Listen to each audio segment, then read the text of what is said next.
nowhere to go. I'm sorry.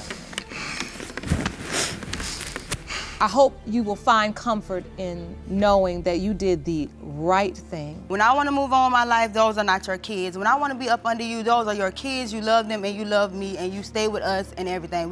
We're family with as long as he's getting what he wants. When I don't want to be with him and I want to go and do my own thing, oh, those not my kids. I need a DNA test. I don't remember signing the birth certificate. I think she signed it. I think she signed it because in the state of Michigan, when you get ready to sign that birth certificate, they hand me your ID. In a jaw-dropping episode of Paternity Court, the stakes are high as Ms. Thompson confronts Mr. Smithby, the man she claims abandoned her and their children. The suspense builds as paternity tests are sought for both Legend and Radiance, while a significant amount of child-rearing expenses hangs in the balance. Ms. Thompson, you claim Mr. Smithby abandoned you and your children, forcing you to drop out of nursing school and leaving you to struggle as a single mother. Is that correct? Yes, Your Honor. You've come to court seeking paternity tests for both of your children, Legend and Radiance. Yes, Your Honor. Additionally, you are suing the defendant for child-rearing expenses in the amount of $2,000. Yes, Your Honor. In a chaotic courtroom exchange, Mr. Smithby and Ms. Thompson clash over their tumultuous past. Allegations of abandoned responsibilities and questionable fatherhood fly back and forth, leaving the audience wondering who will emerge victorious. The tension escalates as their conflicting stories keep everyone on the edge of their seats. Like, I would call and text, ask, can I see her? Do you need anything? Can I come over? He knew where I stayed at. His family members knew where I stayed at. He also popped up to my house several times while I was pregnant with Legend. That's not true, Your Honor. I came over once and actually someone was there. That's when I felt like maybe he was the father because he was there playing the father role. How did you know that person was playing the daddy role if when you came, they left? Because,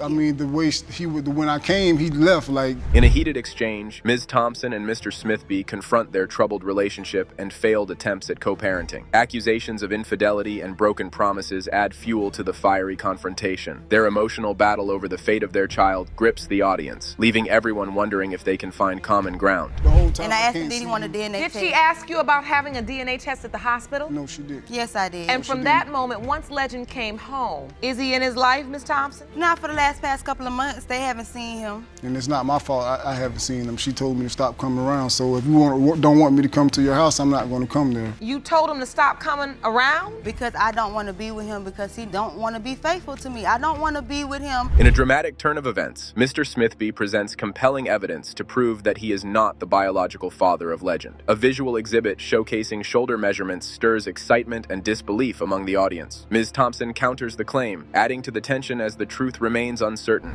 Does he think you're his dad? He know that's his daddy. Your Honor, I brought evidence to show you that Legend is not mine. Oh, I'd like to see that evidence. And I have evidence that he was there. Yes, ma'am. Right here, as you can see, this is me right here. This is Legend. As you can see, my family, we have broad shoulders, 44 inches wide. Your family. This is my shoulder one, 44 inches wide. My other children, they have 14 inches wide shoulder length. Legend is 8.5 inches wide. He doesn't have broad shoulders at all, so. The tension escalates as the question of Legend's true father is raised. Despite Mr. Smithby's claim, Legend refers to him as Dad. Ms. Thompson insists there is someone else involved, adding more intrigue to the situation. As they discuss Radiance's conception, conflicting accounts create further suspense, leaving the audience eager to discover the truth. Who does he think his father is? Mr. Smithby. It's his father. That's who he calls Dad. It is? Yes. So he calls you Daddy? Yes, he does. He does. But at the same time, she has someone else playing. Who is someone else? Well, does he ask for his dad? But I know Legend is missing him because he also say, oh, I'm going to tell my daddy on you whenever I do something to him. He's like, I'm going to tell my daddy. So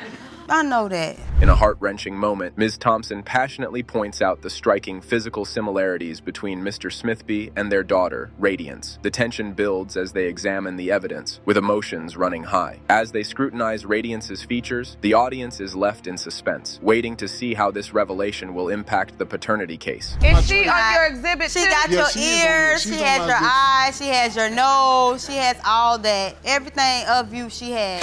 Your skin complexion.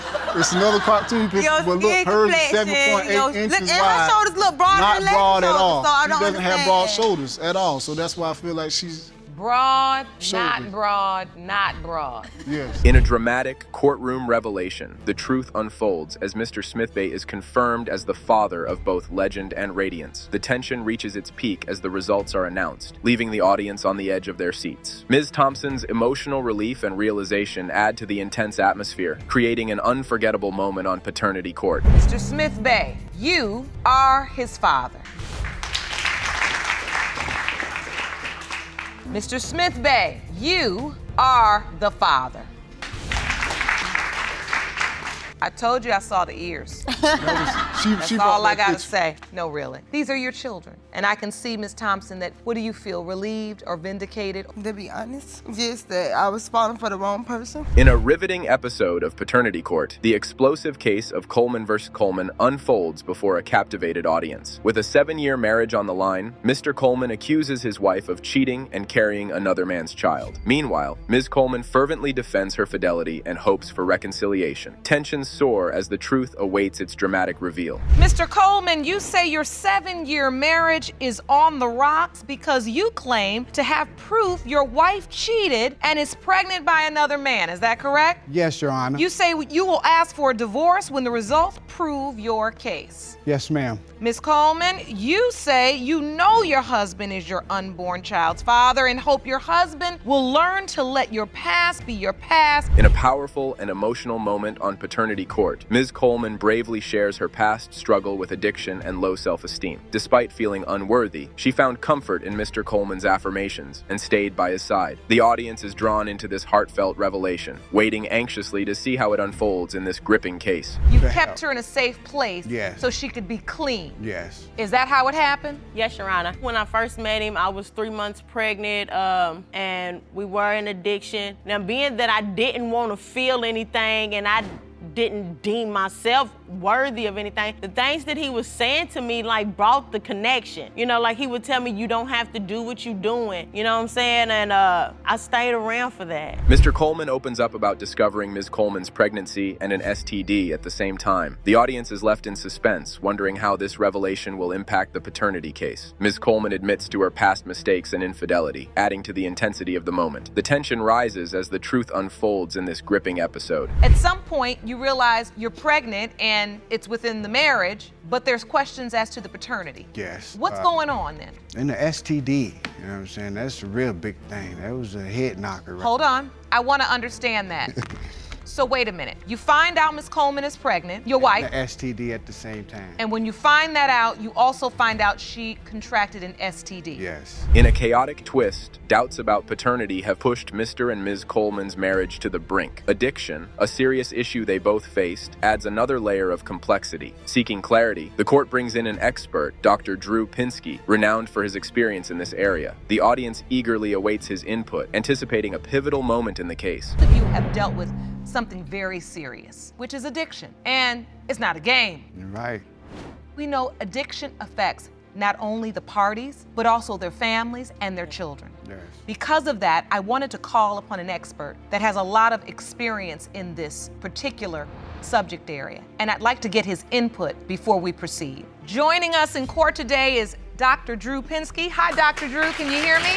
With emotions running high and the stakes at their peak, the court seeks the expertise of Dr. Drew Pinsky. His advice becomes crucial for the couple's troubled marriage. While couples therapy might be costly, Dr. Drew suggests free 12-step programs. His powerful reminder of the significance of sobriety serves as a turning point in their journey to healing. Ideally, we'd love them to be into couples therapy, but that's costly. But there's 12-step programs that are free. Get your sponsor, capitulate. In Mrs. Coleman's case, it will be a woman. She should have at least 5 to 10 years of sobriety herself. Mr. Coleman, I'm sure you already have a sponsor. Yes. Listen to what they say and follow their direction. It is free. Your sobriety, your life depends upon your sobriety. In the thrilling case of Coleman versus Coleman, the court stands on the brink of discovering the truth about the unborn child's father. The atmosphere is charged with anticipation, and the audience awaits the moment of truth with bated breath. The stakes are high, and the outcome remains uncertain, adding to the suspense of the proceedings. Mr. Coleman, you are the father. Move on. No more comments. Congratulations. Thank you. No more comments, none of that no more. Can we move forward now? Yes, ma'am. We can move forward. Yes. I'm glad we could be here for you in this time. Thank you. In this explosive case of paternity court, tensions run high as Ms. McKenzie accuses Mr. Guy of abandoning their daughter, Nia, and denying her paternity due to his alleged overwhelming number of children. The courtroom is gripped with curiosity as the truth unfolds, and the audience eagerly awaits the revelation that could change everything. Ms. McKenzie, you say Mr. Guy abandoned you and your daughter, Nia, soon after she was born, and denies he's her father only because he already has too many kids. Yes, Your Honor. Mr. Guy, you say you knew this wasn't your child from the moment Ms. McKenzie said she was pregnant. Is that correct? Yes, Your Honor. So, Ms. McKenzie, when did you first realize that he denied he was your daughter's father? Mr. Guy admits to sleeping with Ms. McKenzie without protection, but denies being the father. He claims he knew it from the moment the baby was born. However, Ms. McKenzie points out conflicting statements he made at the hospital. The court is left wondering why Mr. Guy denies this adorable baby, while both parties continue to trade accusations and confrontations. Why did you say it wasn't yours?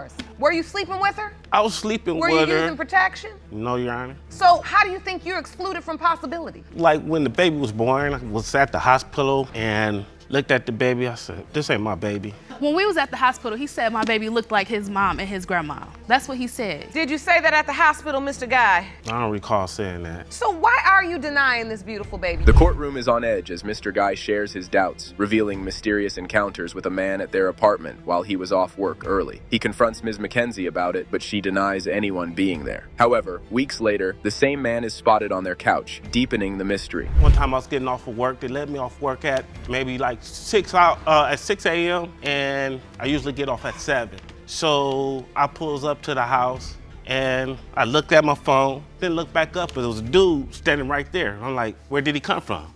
And I said, okay, well, it's an apartment. So he might have came out of any one of those apartments in front of our apartment. So I go in there and ask her, was somebody here? No, nobody wasn't here. Ms. McKenzie passionately defends herself, expressing her desire to build a strong family unit and expecting equal effort from Mr. Guy. She yearns for a harmonious relationship with his other children and encourages him to be responsible and get a job instead of getting drunk. I feel like if we're adults and we live together, we're trying to build a family, you should be doing your part as much as I'm doing my part. If we're a unit, we're a unit. And if he's slacking, I feel like I should have to build him up. If he's slacking, I'm gonna tell you, get it together. If I'm stressing you, it's because I wanna help our family. If you got all these other kids, I don't ever say, like, I'm not mean to his other kids. I want my kids to meet his other kids. You know, I want them to be able to play with their brothers and sisters, not grow up dating their brothers and sisters. Tensions rise as Mr. Guy questions the consistency of Ms. McKenzie's statements, claiming there could be other possibilities. Ms. McKenzie vehemently denies any involvement with someone else and expresses her frustration at Mr. Guy's lack of involvement in their daughter's life. You were not sleeping with anyone else? No, There's no other possibility? No. Mr. Guy? I think it's a lot of possibilities. Why do you think there are a lot of possibilities? Everything she's saying is inconsistent because, like I said, I was there. You was not there. But no birthdays, no Christmases, nothing. He hasn't spent Christmas or birthday. She don't know who he is. She doesn't acknowledge him. He comes to our city where we live, and I have to call him and say, do you want your kids here? Yeah, I come and get them. He never shut up. Emotions run high as Ms. McKenzie opens up about her anger and regrets in their troubled relationship. She admits to making mistakes, but vehemently denies any infidelity. She desperately yearns for Mr. Guy's presence in their daughter's life and hopes for a genuine gesture on her birthday. I get so angry at myself. Like, I don't ask him for money. I don't ask him for anything but time. I get so angry at myself because maybe I did make some mistakes in our relationship. Not as far as like sleeping with other people, but being a B, you know, like cussing him out or getting angry because he wasn't doing what he was supposed to for our family. So yes, maybe if I stressed him out, it was because I was angry. And I'm angry at myself that I allowed myself to get pregnant by him when I knew that maybe he wasn't capable of. The courtroom is filled with suspense as the moment of truth approaches. Mr. Guy and Ms. McKenzie anxiously await the paternity results that could change their lives forever. Emotions run high as Judge Lake reveals the outcome, leaving both parties in shock. The audience is left hanging, eagerly anticipating the next steps and how this revelation will shape their future. Mr. Guy, you are her father. Now what, Mr. Guy? Speak. I feel pretty much ashamed. I would like to be a father to her. So what are you gonna do? Where are we gonna go from here? Gotta first start by making up time with her my daughter. Yes. In this episode of Paternity Court, Mr. Jones and his mother bring Ms. Milan to court, accusing her of deceitfully claiming that their 3-month-old son, Quinnell Jr., is his biological child. They seek DNA results to prove the truth, and Mr. Jones demands reimbursement for expenses incurred. Mr. Jones, you and your mother are co-plaintiffs who have brought the defendant, Ms. Milan, to court to prove her 3-month-old son, Quinnell Jr., is not your biological child. Yes, Your Honor. You claim you took Miss Milan and her other 6 kids into your home, and now she's trying to take you for a ride by claiming this baby is yours. Yes, Your Honor. In a riveting twist, Ms. Milan reveals that she stopped sleeping with her ex when she began a relationship with Mr. Jones. The tension escalates as Judge Lake questions whether they discussed the potential consequences of unprotected sex. Shockingly, Mr. Jones claims he was told by a doctor that he couldn't have children, adding more layers to the intriguing case. We can make something happen. Once I started sleeping with Mr. Jones, I was no longer sleeping with my ex. You knew that a likely consequence of having unprotected sex would be that you would become pregnant. Yes, Your Honor. Did you discuss that with Mr. Jones? He always said he couldn't have children, said the doctor told him. Why'd you say you couldn't have children, Mr. Jones? Because I used to play sports in school. In a chaotic revelation, Mr. Jones admits that he left home after an argument with Ms. Milan, only to run into his ex at a bar the very next day. Judge Lake humorously points out that exes always seem to appear in such situations. Ms. Milan accuses Mr. Jones of frequently being with his ex during their relationship. When I left, I didn't come back home from the bar. You know what I'm saying? Wait a minute. What happened So was now- she ended up going through my phone or whatever like that, and she seen that I ended up conversating with my ex, so they started an argument. So I left that day, and when I left, I went to a bar with my friends or whatever like that. My ex so happened to appear there. He didn't leave. Appear. He left the prior. He left the day Those after. exes always appear. Mr. Jones reveals that when he learned Ms. Milan had stopped taking her birth control, he took action and gave his son condoms. The uncertainty about the child's paternity lingers, and Mr. Jones emphasizes his commitment to be there for his child regardless of the results. He expresses his determination to create memories and be a present father. I found out she stopped taking the birth control. The first thing I done was I gave my son some condoms because she has 6 kids already and I know she's fertile. Use them. Did you use them, Mr. Jones? No. No. When you found out she was pregnant, even though she said it could be yours or it could be my ex's, did you step up? Yes, ma'am. You did? Yes, ma'am. Because I you wanted to knew- make sure. I wanted to make sure if it was a possibility of being my child. In an emotional plea, Ms. Milan shares her hopes and fears about the paternity of her son. She prays that the child belongs to Mr. Jones, who has been there for her and the baby from the beginning. Mr. Jones's dedication is evident, even though he hasn't yet signed the birth certificate. You did sleep with both men during the window of conception. Yes, I did. And so, Ms. Milan, what are your hopes for today? I'm praying, like when I first found out, and I was like, God, please don't let this be, my ex child, even to the point where I was like, I'm gonna give it up for adoption if I could just know off the muscle that it was his, But I put it in God's hands, and I was like, I told Mr. Jones, and he stepped up immediately, like. In an emotional turn of events, the court reaches the crucial moment when the paternity test results are about to be revealed. Both Mr. Jones and Ms. Milan anxiously wait for the truth to be unveiled, with their emotions running high. The tension in the room is palpable as everyone holds their breath, awaiting the life-changing verdict. Mr. Jones, you are not the father. I'm so sorry. I'm sorry. I didn't know. You okay, Mr. Jones? I'm ready to go. I'm sorry. I hope you will find comfort